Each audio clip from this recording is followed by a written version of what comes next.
Gun ಹಿಡಿದು ಅಪಾಯಕಾರಿ reels ಹಾಗೂ ಜೀಪ್ ಮೇಲೆ ನಿಂತು ವಿಡಿಯೋ ಮಾಡಿದ ಪ್ರಕರಣಕ್ಕೆ ಸಂಬಂಧಪಟ್ಟಂತೆ ಆರೋಪಿ ವಿನೋದ್ ವಿರುದ್ಧ ಎಫ್ಐಆರ್ ದಾಖಲಾಗಿದೆ. ಮೈಸೂರಿನ ಟಿಕೆ ಬಡಾವಣೆ ನಿವಾಸಿಯಾಗಿದ್ದ ಆರೋಪಿ ವಿನೋದ್ ಜೀಪ್ ಮುಂಭಾಗದ ಬಾನೆಟ್ ಮೇಲೆ ನಿಂತು ಅಪಾಯಕಾರಿ ವಿಡಿಯೋ ಮಾಡಿ ಸೋಷಿಯಲ್ ಮೀಡಿಯಾದಲ್ಲಿ ಪೋಸ್ಟ್ ಮಾಡಿದ್ದ. ವಿಡಿಯೋ ಸಖತ್ ವೈರಲ್ ಆಗ್ತಾ ಇದ್ದಂತೆ ಪ್ರಕರಣಕ್ಕೆ ಸಂಬಂಧಪಟ್ಟಂತೆ ಆರೋಪಿ ವಿನೋದ್ ವಿರುದ್ಧ ಕೃಷ್ಣರಾಜ ಸಂಚಾರ ಪೊಲೀಸ್ ಠಾಣೆಯಲ್ಲಿ ಎಫ್ಐಆರ್ ದಾಖಲಾಗಿದೆ. ಶಿವಮೊಗ್ಗ ಡಿಸಿ ಕಚೇರಿ ಎದುರಿನ ಈದ್ಗಾ ಮೈದಾನಕ್ಕೆ ಬೇಲಿ ಹಾಕಿದ್ದ ವಿವಾದ ಕೊನೆಗೂ ಸುಖಾಂತ್ಯವನ್ನ ಕಂಡಿದೆ. ಸಾರ್ವಜನಿಕರಿಗೆ ಮೈದಾನ ಪ್ರವೇಶ ಹಾಗೂ ಪಾರ್ಕಿಂಗ್ಗೆ ಡಿಸಿ ಹಾಗೂ ಪೊಲೀಸ್ ಇಲಾಖೆ ಮುಕ್ತ ಅವಕಾಶವನ್ನ ನೀಡಿದೆ. ಈ ಮೂಲಕ ಕಳೆದ 10 ದಿನದಿಂದ ಸಂಪೂರ್ಣ ಕ್ಲೋಸ್ ಆಗಿದ್ದ ಖಾಲಿ ಮೈದಾನಕ್ಕೆ ಈಗ ಸಾರ್ವಜನಿಕರು ಪ್ರವೇಶಿಸಬಹುದು. ಮುಂಜಾಗ್ರತಾ ಕ್ರಮವಾಗಿ ಮೈದಾನದ ಬಳಿ ಸಿಸಿ ಕ್ಯಾಮೆರಾ ಸಹ ಅಳವಡಿಕೆ ಮಾಡಲಾಗಿದೆ. ಕೆಐಎಡಿಬಿ ಭೂ ಸ್ವಾಧೀನ ವಿರೋಧಿಸಿ ರೈತರು ಪ್ರತಿಭಟನೆಯನ್ನ ಮಾಡ್ತಾ ಇರುವ ಘಟನೆ ದೇವನಹಳ್ಳಿ ತಾಲೂಕಿನ ಚನ್ನರಾಯಪಟ್ಟಣ ಗ್ರಾಮದಲ್ಲಿ ನಡೆದಿದೆ. ಭೂ ಸ್ವಾಧೀನ ಕೈ ಬಿಡುವಂತೆ 2 ವರ್ಷಗಳಿಂದ ರೈತರು ಧರಣಿಯನ್ನ ನಡೆಸ್ತಾ ಇದ್ದಾರೆ. ಇಂದು ರೈತರ ಸಮಸ್ಯೆಗೆ ಪರಿಹಾರ ಕೊಡುವುದಾಗಿ ಸಚಿವ ಕೆಎಚ್ ಮುನಿಯಪ್ಪ ಭರವಸೆಯನ್ನ ನೀಡಿದ್ರು. ಹೀಗಾಗಿ ಇಂದು ಅವರ ಮನೆ ಬಳಿಗೆ ತೆರಳಿ ನ್ಯಾಯ ಕೇಳುವುದಕ್ಕೆ ಮುಂದಾದ ರೈತರನ್ನ ಪೊಲೀಸರು ಒಳಗೆ ಬಿಡದೆ ತಡೆದಿದ್ದಾರೆ. ಈ ಹಿನ್ನೆಲೆ ರಸ್ತೆಯಲ್ಲೇ ಕುಳಿತು ಧಿಕ್ಕಾರಗಳನ್ನ ಕೂಗಿ ಸರ್ಕಾರ ಮತ್ತು ಸಚಿವರ ವಿರುದ್ಧ ರೈತರು ಆಕ್ರೋಶವನ್ನು ವ್ಯಕ್ತಪಡಿಸಿದ್ದಾರೆ.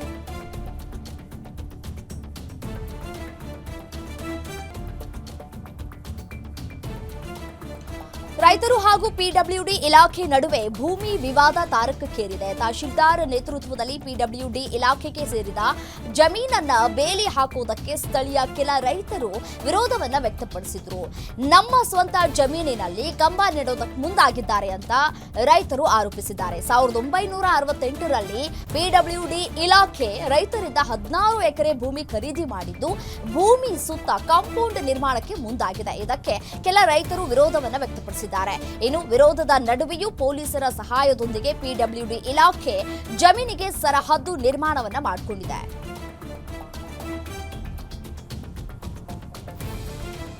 ಎರಡನೇ ಅಂತಾರಾಷ್ಟ್ರೀಯ ವಿಮಾನ ನಿಲ್ದಾಣ ಸ್ಥಾಪನೆ ವಿಚಾರವಾಗಿ ಸಚಿವ ಎಂಬಿ ಪಾಟೀಲ್ ಪ್ರತಿಕ್ರಿಯಿಸಿದ್ದಾರೆ. ಬೆಂಗಳೂರಿನಲ್ಲಿ ಮಾತನಾಡಿದ ಅವರು, ಕೇಂದ್ರ ತಂಡ ಬಂದು ಅಧ್ಯಯನ ಮಾಡಿ 3 ಸ್ಥಳಗಳನ್ನು ಪರಿಶೀಲಿಸಿದ್ದಾರೆ.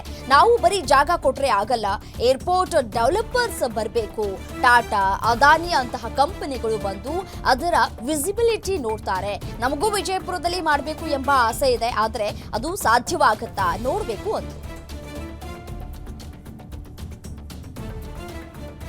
ತುಮಕೂರಿನ ಶಿರಾದಲ್ಲಿ ಏರ್ಪೋರ್ಟ್ ನಿರ್ಮಾಣ ವಿಚಾರಕ್ಕೆ ಸಂಬಂಧಪಟ್ಟಂತೆ ಗೃಹ ಸಚಿವರು ಪ್ರತಿಕ್ರಿಯೆ ಕೊಟ್ಟಿದ್ದಾರೆ. ತುಮಕೂರಿನಲ್ಲಿ ಮಾತನಾಡಿದ ಅವರು, 35 ಶಾಸಕರು ಬರೆದ ಪತ್ರವನ್ನ ಕೇಂದ್ರ ಸರ್ಕಾರ ಪರಿಗಣಿಸಬೇಕು. ಶಿರಾದಲ್ಲಿ ಏರ್ಪೋರ್ಟ್ ಆದ್ರೆ ನಮಗೆ ಸಂತೋಷ ಆಗತ್ತೆ. ಶಿರಾದಲ್ಲಿ ಆದ್ರೆ 20 ಜಿಲ್ಲೆಗಳಿಗೆ ಅನುಕೂಲ ಆಗಲಿದೆ.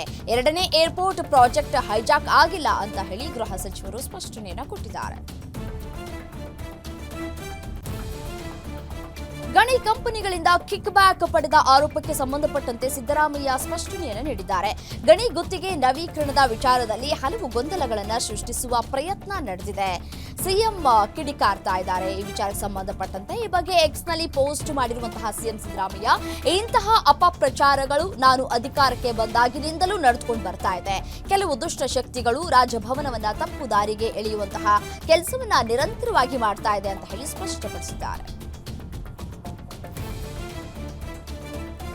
ರಾಜ್ಯದ ಜನರಿಗೆ ಮತ್ತೊಂದು ಶಾಕು ಎದುರಾಗಿದ್ದು, ಇನ್ನೊಂದೇ ವಾರದಲ್ಲಿ ಖಾಸಗಿ ಬಸ್ಗಳ ದರ ಏರಿಕೆಗೆ ಮಾಲೀಕರು ಮುಂದಾಗಿದ್ದಾರೆ.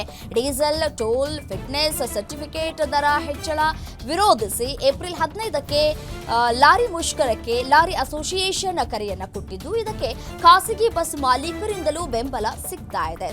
ಸರ್ಕಾರ ಏಪ್ರಿಲ್ 14ರ ಒಳಗೆ ಡೀಸೆಲ್ ದರ ಕಡಿಮೆ ಮಾಡದೆ ಹೋದ್ರೆ ಮರುದಿನದಿಂದಲೇ 15ರಿಂದ 20% ದರ ಏರಿಸೋದಕ್ಕೆ ಖಾಸಗಿ ಬಸ್ ಮಾಲೀಕರ ಸಂಘಟನೆ ಪ್ಲಾನ್ ಮಾಡಿಕೊಂಡಿದೆ. ರಾಜ್ಯ ಸರ್ಕಾರ ದಲಿತರಿಗೆ ಅನ್ಯಾಯ ಮಾಡ್ತಲೇ ಬಂದಿದೆ. ರೈತ ವಿದ್ಯಾನಿಧಿ, ಕೃಷಿ ಸಮ್ಮಾನ ಯೋಜನೆಯ ಅನುದಾನ ಸ್ಥಗಿತ ಮಾಡಿದ್ದಾರೆ. ಅಗತ್ಯ ವಸ್ತುಗಳ ಬೆಲೆ ಏರಿಕೆ ಮಾಡ್ತಲೇ ಇದೆ ಅಂತ ಮಾಜಿ ಶಾಸಕ ಪಿ ರಾಜೀವ್ ಕಿಡಿಕಾರಿದ್ದಾರೆ. ಹುಬ್ಬಳ್ಳಿಯಲ್ಲಿ ಮಾತನಾಡಿದ ಅವರು, ಬಿಜೆಪಿ ರಾಜ್ಯಾದ್ಯಂತ ಜನಾಕ್ರೋಶ ಆಂದೋಲನ ಕೈಗೊಂಡಿದ್ದು ಏಪ್ರಿಲ್ 16ರಂದು ಹುಬ್ಬಳ್ಳಿ, ಧಾರವಾಡ ಜಿಲ್ಲೆಗೆ ಆಗಮಿಸಲಿದೆ. ಕನಿಷ್ಠ 25,000 ಜನ ಈ ಜನಾಕ್ರೋಶ ಯಾತ್ರೆಯಲ್ಲಿ ಭಾಗಿಯಾಗಲಿದ್ದಾರೆ ಅಂತ ಮಾಹಿತಿಯನ್ನು ನೀಡಿದ್ದಾರೆ.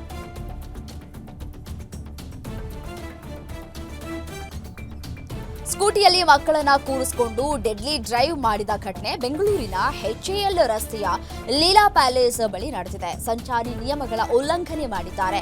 ಈ ರೈಡ್ ವೇಳೆ ಮಗು ಸ್ವಲ್ಪದರಲ್ಲಿಯೇ ಪ್ರಾಣಾಪಾಯದಿಂದ ಪಾರಾಗಿದೆ. ಏಪ್ರಿಲ್ 7ರ ಸೋಮವಾರ ಮಧ್ಯರಾತ್ರಿ 12:05 ಸುಮಾರಲ್ಲಿ ಈ ಒಂದು ಘಟನೆ ನಡೆದಿರುವಂತದ್ದು. ಡೆಡ್ಲಿ ರೈಡ್ನ ದೃಶ್ಯ ಸಿಸಿಟಿವಿಯಲ್ಲಿ ಸೆರೆಯಾಗಿದೆ. ಚಿತ್ರದುರ್ಗ ಜಿಲ್ಲಾ ಆಸ್ಪತ್ರೆ ಶವಾಗಾರದಲ್ಲಿ ಫ್ರೀಜರ್ ಹಾಳಾಗಿ ಮೃತದೇಹ ಕೊಳೆತು ಗಬ್ಬು ನಾರ್ತಾ ಇರುವಂತಹ ದುಸ್ಥಿತಿ ನಿರ್ಮಾಣ ಆಗ್ಬಿಟ್ಟಿದೆ. ಫ್ರೀಜರ್ ಕೆಟ್ಟು ನಿಂತ ಕಾರಣ ಖಾಸಗಿ ಆಸ್ಪತ್ರೆ ಶವಾಗಾರದ ಮೊರೆ ಹೋಗ್ತಾ ಇದೆ.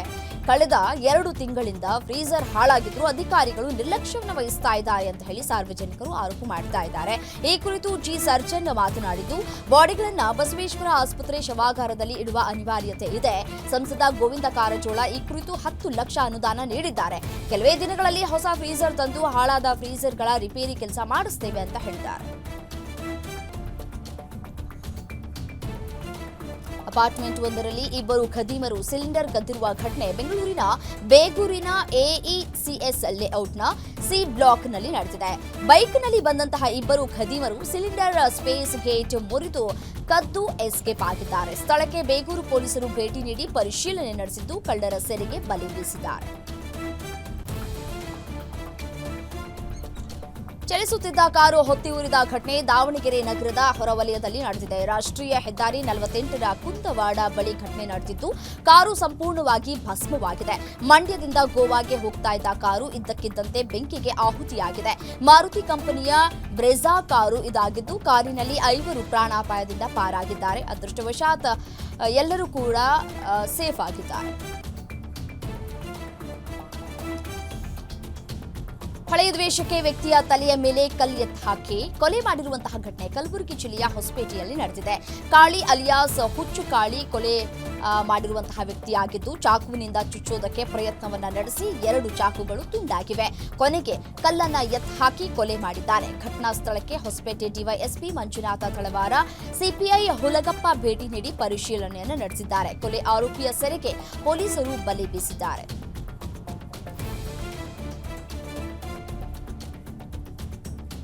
ದೊಂಬಿ ಹಾಗೂ ಕೊಲೆ ಯತ್ನ ಪ್ರಕರಣದಲ್ಲಿ ರೌಡಿ ಶೀಟರ್ ಸೇರಿ ಮಾಜಿ ವಿರೋಧ ಪಕ್ಷದ ನಾಯಕಿ ಮಹಿಳಾ ಕಾರ್ಪೊರೇಟರ್ಗೆ ಶಿಕ್ಷೆ ಪ್ರಕಟವಾಗಿದೆ. 2010ರಲ್ಲಿ ನಡೆದ ಕೊಲೆ ಯತ್ನ, ಸಾರ್ವಜನಿಕ ಆಸ್ತಿ ನಾಶಗೊಳಿಸಿದ ಪ್ರಕರಣದಲ್ಲಿ ಜೈಲು ಶಿಕ್ಷೆಗೆ ಗುರಿಯಾಗಿದ್ದರು. ಆರೋಪಿಗಳಾದ ಹುಬ್ಬಳ್ಳಿಯ ಕಾಂಗ್ರೆಸ್ ಮುಖಂಡೆ ಸುವರ್ಣ ಕಲ್ಲಕುಂಟ್ಲ ಹಾಗೂ ಸಹೋದರ ರೌಡಿ ಲಾಜರಾಸ್ ಸ್ಯಾಮ್ಸಂಗ್ ಸೇರಿ 11 ಮಂದಿ ಜೈಲಿಗೆ ಸೇರಿದ್ರು. ಹುಬ್ಬಳ್ಳಿಯ 1ನೇ ಹೆಚ್ಚುವರಿ ಜಿಲ್ಲಾ ಮತ್ತು ಸತ್ರ ನ್ಯಾಯಾಲಯ ಜೈಲು ಶಿಕ್ಷೆಯನ್ನ ವಿಧಿಸಿ ತೀರ್ಪನ್ನ ಪ್ರಕಟ ಮಾಡಿದೆ. 11 ಜನ ಆರೋಪಿಗಳಲ್ಲಿ 2 ಅಬ್ರಾಹಂ ಲುಂಜಾಲ ಹಾಗೂ ಶ್ರೀಧರ ರಾಥೋಡ ಮೃತಪಟ್ಟಿದ್ದು, ಇನ್ನೋರ್ವ ಶಬ್ಬೀರ ಶೇಖ್ ಪರಾರಿಯಾಗಿದ್ದಾನೆ. ಸದ್ಯ ಕೋರ್ಟ್ ತೀರ್ಪು ವಿರುದ್ಧ ರಾಜ್ಯ ಹೈಕೋರ್ಟ್ನಲ್ಲಿ ಅಪರಾಧಿಗಳು ಮೇಲ್ಮನವಿಯನ್ನ ಸಲ್ಲಿಸಿದ್ದಾರೆ. 3ನೇ ಮಹಡಿ ಮೇಲಿಂದ ಜಿಗಿದು ರೋಗಿ ಆತ್ಮಹತ್ಯೆ ಮಾಡಿಕೊಂಡಿರುವಂತಹ ಘಟನೆ ಕಿಮ್ಸ್ ಆಸ್ಪತ್ರೆಯಲ್ಲಿ ನಡೆದಿದೆ. ಜ್ವರದ ಹಿನ್ನೆಲೆ ಕಿಮ್ಸ್ ಆಸ್ಪತ್ರೆಗೆ ದಾಖಲಾಗಿ ಚಿಕಿತ್ಸೆಯನ್ನ ಪಡಿತಾ ಇದ್ದ ಹುಬ್ಬಳ್ಳಿ ನಿವಾಸಿ ಆದರ್ಶ ಅನ್ನುವಂತಹ ಯುವಕ ಇದೀಗ ಚಿಕಿತ್ಸೆ ಫಲಕಾರಿಯಾಗದೆ ಯುವಕ ಸಾವನ್ನಪ್ಪಿದ್ದಾನೆ. ಈ ಸಂಬಂಧ ಹುಬ್ಬಳ್ಳಿಯ ವಿದ್ಯಾನಗರ ಪೊಲೀಸ್ ಠಾಣೆಯಲ್ಲಿ ಪ್ರಕರಣ ದಾಖಲಾಗಿದೆ. ಮುಂದೆ ಚಲಿಸ್ತಾ ಇದ್ದ ಲಾರಿಗೆ ಹಿಂಬದಿಯಿಂದ ಮಿನಿ ಬಸ್ ಡಿಕ್ಕಿಯಾಗಿರುವ ಘಟನೆ ದೇವನಹಳ್ಳಿ ತಾಲೂಕಿನ ಕನ್ನಮಂಗಲ ಪಾಳ್ಯ ಗೇಟ್ ಬಳಿ ನಡೆದಿದೆ. ಏರ್ಪೋರ್ಟ್ ಸಿಬ್ಬಂದಿಯನ್ನ ದೇವನಹಳ್ಳಿ ಕಡೆಯಿಂದ ಏರ್ಪೋರ್ಟ್ಗೆ ಕರೆದೊಯ್ಯುವಾಗ ಮಿನಿ ಬಸ್ ಅಪಘಾತಕ್ಕೀಡಾಗಿರುವಂಥದ್ದು. ಸದ್ಯ ಚಾಲಕನಿಗೆ ಕಾಲು ಮುರಿದು 7 ಜನರಿಗೆ ಸಣ್ಣ ಪುಟ್ಟ ಗಾಯಗಳಾಗಿವೆ. ಅದೃಷ್ಟವಶಾತ್ ಬಸ್ನಲ್ಲಿದ್ದಂತಹ ಎಲ್ಲರೂ ಪ್ರಾಣಾಪಾಯದಿಂದ ಪಾರಾಗಿದ್ದಾರೆ. ಗೂಡ್ಸ್ ವಾಹನಕ್ಕೆ ಕಾರು ಡಿಕ್ಕಿಯಾಗಿರುವ ಭೀಕರ ಘಟನೆ ಶಿವಮೊಗ್ಗದಲ್ಲಿ ತಡರಾತ್ರಿ ನಡೆದಿದೆ. ತೀರ್ಥಹಳ್ಳಿ ತಾಲೂಕಿನ ಶಿವರಾಜಪುರ ಬಳಿ ಶಾಶ್ವತ್ ಮೃತಪಟ್ಟ ಯುವಕನಾಗಿದ್ದು, ಡಿಸಿಸಿ ಬ್ಯಾಂಕ್ನಲ್ಲಿ ಕ್ಯಾಶಿಯರ್ ಆಗಿ ಕೆಲಸ ಮಾಡ್ತಾ ಇದ್ದ ತೀರ್ಥಹಳ್ಳಿಯ ಟೆಂಕಬೈಲು ನಿವಾಸಿಯಾದ ಶಾಶ್ವತ್ ಸ್ಥಳದಲ್ಲೇ ಸಾವನ್ನಪ್ಪಿರುವ ಘಟನೆ ಇದಾಗಿದ್ದು, ಮಂಗಳೂರಿನಿಂದ ಕಾರಿನಲ್ಲಿ ಮನೆಗೆ ತೆರಳುತ್ತಾ ಇದ್ದಂತಹ ಸಂದರ್ಭದಲ್ಲಿ ಅಪಘಾತವಾಗಿದೆ.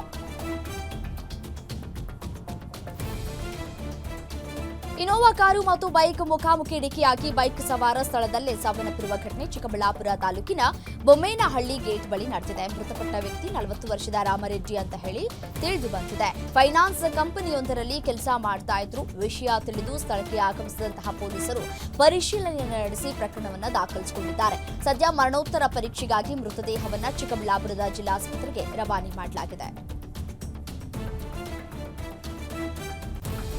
ಬಿಸಿಲನಾಡು ರಾಯಚೂರಿನ ನಗರ ಪ್ರಸೂತಿ ಆಸ್ಪತ್ರೆಯಲ್ಲಿ ಸೂಕ್ತ ವ್ಯವಸ್ಥೆಗಳು ಇಲ್ಲದೆ ಬಾಣಂತಿಯರು ಮಕ್ಕಳು ಬಿಸಿಲಲ್ಲಿ ಪರದಾಡ್ತಾ ಇರುವಂತಹ ದೃಶ್ಯ ಕಂಡುಬಂದಿದೆ. ಹಾಸ್ಪಿಟಲ್ನಲ್ಲಿ ಕೇವಲ 10 ಬೆಡ್ಗಳು ಇರೋದ್ರಿಂದ ಸಂತಾನಹರಣ ಚಿಕಿತ್ಸೆಗೆ ಬರುವಂತಹ ಬಾಣಂತಿಯರು ಹೊರಗೆ ಉಳಿದು ಮರಕ್ಕೆ ಜೋಳಿಗೆಯನ್ನ ಕಟ್ಟಿ ಮಕ್ಕಳನ್ನ ಮಲಗಿಸ್ತಾ ಇದ್ದಾರೆ.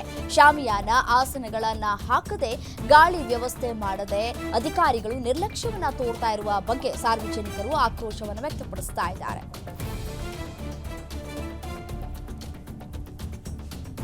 ಬಾಗಲಕೋಟೆಯ ಇಳಕಲ್ ನಗರದಲ್ಲಿ ಕಳ್ಳರ ಹಾವಳಿ ಹೆಚ್ಚಾಗಿದ್ದು, ಸಾಯಿ ನಗರದಲ್ಲಿ ಮಲ್ಲಿಕಾರ್ಜುನ ಕಂಬಾರ ಎಂಬುವವರ ಮನೆಯಲ್ಲಿ ಕಳ್ಳತನ ಆಗಿದೆ. ಬೆಳ್ಳಂಬೆಳಗ್ಗೆಯೇ ಮನೆ ಬೀಗ ಮುರಿದು ಒಳನುಗ್ಗಿರುವ ಕಳ್ಳರು ಟ್ರೆಜರಿ ಒಡೆದು 50 ಗ್ರಾಂ ಬಂಗಾರ, 70 ಗ್ರಾಂ ಬೆಳ್ಳಿ ಕಳ್ಳತನ ಮಾಡಿ ಪರಾರಿಯಾಗಿದ್ದಾರೆ. ಬೆಳಗ್ಗೆಯೇ ಆಸ್ಪತ್ರೆಗೆ ಹೋಗಿದ್ದ ಮನೆಯವರು ವಾಪಸ್ ಬಂದ ಮೇಲೆ ಕಳ್ಳತನ ಆಗಿದ್ದನ್ನ ಕಂಡು ಕಣ್ಣೀರನ್ನ ಹಾಕಿದ್ದಾರೆ. ಸದ್ಯ ಇಳಕಲ್ ಪೊಲೀಸ್ ಠಾಣೆಯಲ್ಲಿ ಪ್ರಕರಣ ದಾಖಲಾಗಿದೆ. ಇಬ್ಬರು ಬೈಕ್ನಲ್ಲಿ ಬಂದು ಚಿನ್ನದ ಸರ ಕಳ್ಳತನ ಮಾಡಿ ಪರಾರಿಯಾಗಿರುವ ಘಟನೆ ರಾಮನಗರ ಜಿಲ್ಲೆ ಚನ್ನಪಟ್ಟಣದಲ್ಲಿ ನಡೆದಿದೆ. ದೇವಸ್ಥಾನಕ್ಕೆ ಹೋಗಿ ವಾಪಸ್ ಬರುವ ವೇಳೆ ಇಂದಿರಾ ಎಂಬುವವರ 70 ಗ್ರಾಂ ಚಿನ್ನದ ಸರ ಕದ್ದು ಕಳ್ಳರು ಎಸ್ಕೇಪ್ ಆಗಿದ್ದಾರೆ. ಕಳ್ಳರ ಕೈಚಳಕದ ದೃಶ್ಯ ಸಿಸಿಟಿವಿಯಲ್ಲಿ ಸೆರೆಯಾಗಿದೆ. ಈ ಸಂಬಂಧ ಚನ್ನಪಟ್ಟಣ ನಗರ ಪೊಲೀಸ್ ಠಾಣೆಯಲ್ಲಿ ಪ್ರಕರಣ ದಾಖಲಾಗಿದೆ.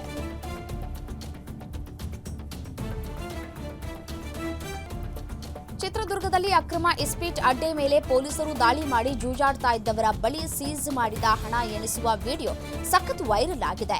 ಯುಗಾದಿ ಹಬ್ಬದ ಸಮಯದಲ್ಲಿ ಹಲವು ಕಡೆ ಇಸ್ಪೀಟ್ ರೇಡ್ ಕಂತೆ ಹಣ ಸೀಸ್ ಮಾಡಲಾಗಿತ್ತು. ರೇಡ್ ವೇಳೆ ಹಣದ ಲೆಕ್ಕ ತಪ್ಪು ಕೊಟ್ಟಂತಹ ಕುರಿತು ಸಾರ್ವಜನಿಕ ವಲಯದಲ್ಲಿ ಭಾರಿ ಚರ್ಚೆಯಾಗ್ತಾ ಇದೆ. ಸದ್ಯ ಹಣ ಎಣಿಸ್ತಾ ಇರುವಂತಹ ವಿಡಿಯೋ ಸಖತ್ ವೈರಲ್ ಆಗಿದೆ.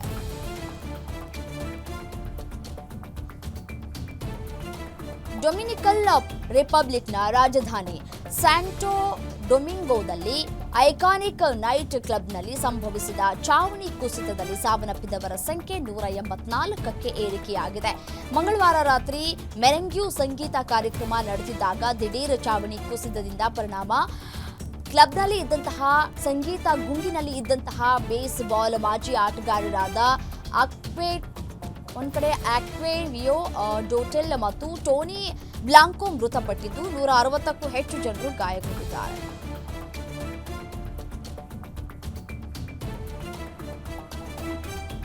ಕುಡಿದ ಮತ್ತಿನಲ್ಲಿ ವ್ಯಕ್ತಿಯೊಬ್ಬ ಮನೆಗಳಿಗೆ ನುಗ್ತಾ ಇರುವಂತಹ ವಿಚಿತ್ರ ಘಟನೆ ಬೆಂಗಳೂರಿನ ಇಂದಿರಾನಗರದಲ್ಲಿ ನಡೆದಿದೆ. ಈತನ ವರ್ತನೆ ಕಂಡು ಸ್ಥಳೀಯರಲ್ಲಿ ಆತಂಕ ಮೂಡಿದೆ. ಅಷ್ಟೇ ಅಲ್ಲದೆ ದೊಡ್ಡ ಬಿಲ್ಡಿಂಗ್ ಅನ್ನ ಸಲೀಸಾಗಿ ಏರೋದಲ್ಲದೆ ಒಂದು ವಾಚ್ ಹಾಗೂ ಮೊಬೈಲ್ ಅನ್ನ ಕಳ್ಳತನ ಮಾಡಿದ್ದಾನೆ. ಈತನನ್ನ ತಕ್ಷಣವೇ ಬಂಧಿಸಿ ಅಂತ ಹೇಳಿ ಸ್ಥಳೀಯರು ಒತ್ತಾಯಿಸ್ತಾ ಇದ್ದಾರೆ. ಇಂದಿರಾನಗರ ಪೊಲೀಸ್ ಠಾಣಾ ವ್ಯಾಪ್ತಿಯಲ್ಲಿ ಘಟನೆ ನಡೆದಿದೆ.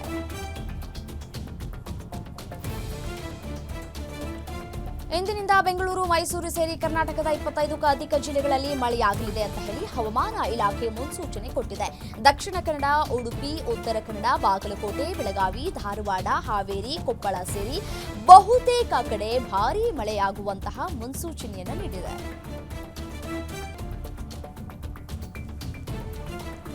ಮೂರು ವರ್ಷದಿಂದ ಬೆಳೆದ ಫಸಲಿಗೆ ಉತ್ತಮ ಬೆಲೆ ಬಾರದ ಕಾರಣಕ್ಕೆ ಯುವಕನೊಬ್ಬ ನೇಣಿಗೆ ಶರಣಾಗಿರುವಂತಹ ಘಟನೆ ಗೌರಿಬಿದನೂರು ತಾಲೂಕಿನ ತೊಂಡೇಬಾವಿ ಗ್ರಾಮದಲ್ಲಿ ನಡೆದಿದೆ. ಕೃಷಿಯಲ್ಲಿ ತಂದೆಗೆ ಸಹಾಯಕನಾಗಿ 22 ವರ್ಷದ ಪವನ್ ಕುಮಾರ ತಮ್ಮದೇ ಹೊರದ ಮರಕ್ಕೆ ನೇಣು ಹಾಕಿಕೊಂಡು ಸಾವನ್ನಪ್ಪಿದ್ದಾನೆ. ಸಹಕಾರಿ ಬ್ಯಾಂಕ್ನಲ್ಲಿ 2 ಲಕ್ಷ ಸಾಲ ಇತ್ತು ಅಂತ ತಿಳಿದು ಬಂದಿದೆ. ಘಟನಾ ಸ್ಥಳಕ್ಕೆ ಗೌರಿಬಿದನೂರು ತಹಶೀಲ್ದಾರ್ ಮಹೇಶ್ ಭೇಟಿಯನ್ನ ಕೊಟ್ಟು ಅದೇ ರೀತಿಯಾಗಿ ಕಾಂತರಾಜ್ ಅವರು ಕೂಡ ಭೇಟಿಯನ್ನ ನೀಡಿದ್ರು. ಮಂಚೇನಹಳ್ಳಿ ಪೊಲೀಸರು ಭೇಟಿಯನ್ನ ನೀಡಿ ಪರಿಶೀಲನೆಯನ್ನ ಮಾಡಿದ್ದಾರೆ.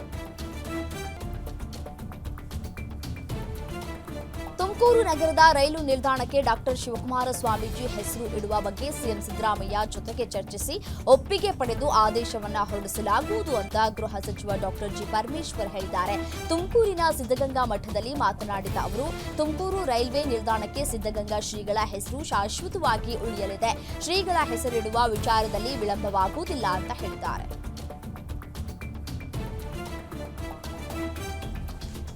ಪಕ್ಷದ ಕೆಲಸಗಳಲ್ಲಿ ಸಹಾಯ ಮಾಡದವರಿಗೆ ವಿಶ್ರಾಂತಿಯ ಅಗತ್ಯವಿದ್ದು ತಮ್ಮ ಜವಾಬ್ದಾರಿಗಳನ್ನ ನಿರ್ವಹಿಸದವರು ನಿವೃತ್ತರಾಗಬೇಕು ಅಂತ ಕಾಂಗ್ರೆಸ್ ನಾಯಕರಿಗೆ ಎಐಸಿಸಿ ಅಧ್ಯಕ್ಷ ಮಲ್ಲಿಕಾರ್ಜುನ ಖರ್ಗೆ ಖಡಕ್ ಎಚ್ಚರಿಕೆ ಕೊಟ್ಟಿದ್ದಾರೆ.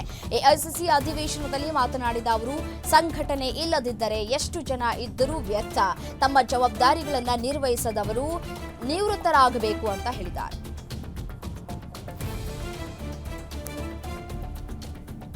ಎಐಸಿಸಿ ಅಧಿವೇಶನ ವಿಚಾರವಾಗಿ ಸಚಿವ ಎಂಬಿ ಪಾಟೀಲ್ ಪ್ರತಿಕ್ರಿಯೆ ಕೊಟ್ಟಿದ್ದಾರೆ. ಬೆಂಗಳೂರಿನಲ್ಲಿ ಮಾತನಾಡಿದಂತಹ ಅವರು, ಅಹಮದಾಬಾದ್ನಲ್ಲಿ ಅಧಿವೇಶನ ಆಯಿತು. ಪಕ್ಷದ ನಿಲುವಿನ ಬಗ್ಗೆ, ದಲಿತರು, ಹಿಂದುಳಿದವರ ಬಗ್ಗೆ ಚರ್ಚೆಯಾಯಿತು.